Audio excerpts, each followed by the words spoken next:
Hey, good evening, everybody. Johnny Silver here. Yeah, today I chose to listen instead of sharing, which is weird. I mean, I always share.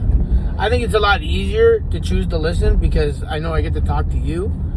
So, I guess that's why I chose to listen. But no, every once in a while, it's good to really go in and listen, to be honest. It really is. But the topic was on resentments.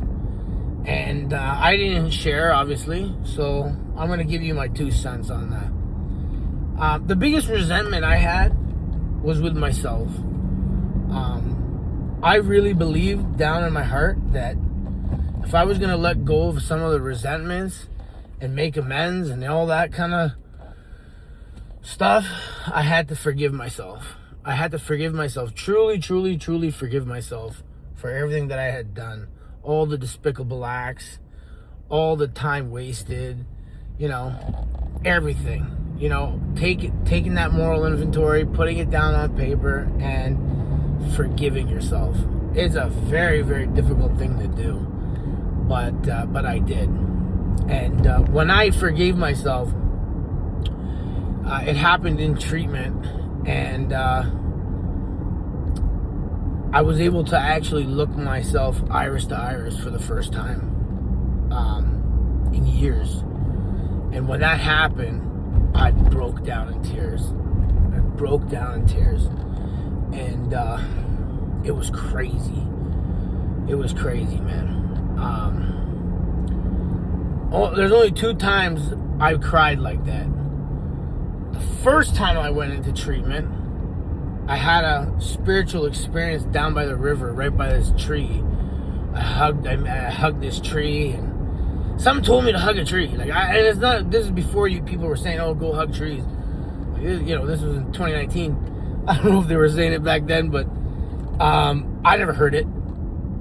But I did. I went and I hugged a tree because I felt so alone by myself. Like, it was crazy. But then something happened, man. And let me tell you, that was still the number one craziest cry session I've ever had in my life. 100%, hands down. Man, I felt like the spirit descended upon me, man. It was crazy. Anyhow, the second time is like I just mentioned, in treatment. But when I forgave myself, that was everything. That was the beginning of the start. You can build a solid foundation in recovery once you truly, truly forgive yourself. And it's not like I just did that overnight. Straight up. I never did that overnight because I was thinking about it, and it was on my mind. It had been on my mind. And then I was in creative arts, because that's what you do when you go to treatment. You get to play with plants, and you go to creative arts and do music and stuff. It's awesome. And yeah, I went to creative arts, and they're like, "Oh, you can do this, you can do that, you can do that." And I said, I don't want to do what everyone else is doing. You can make pottery, do this, do that, which is cool. Pottery's awesome. Little things like that is wicked. But no, me, I said to the teacher, I said, "Can you print off the Chinese calligraphy for forgiveness?"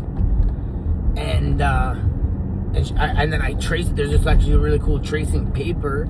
You can just put it down, and then you can trace it onto the canvas, so you can stay in between the lines when you're painting. So I did. I traced the calligraphy for forgiveness, and then I painted it. And I would stare at it, and then, that's how crazy I took this. It was so hard. I'm telling you, it was so hard. But once I forgave myself for everything, then I was able to potentially begin the process of forgiving other people. And in some cases, a lot of the resentments that I had, I put to wash because I came to the realization it was my fault to begin with. Like, it was my fault to begin with. And, you know, that's the thing. Like, if you just don't have, like, if you don't take the moral inventory, and if you don't really, really go back and dissect and look into it, you know, you'll be thinking, you know, you'll just be playing the blame card. And that ain't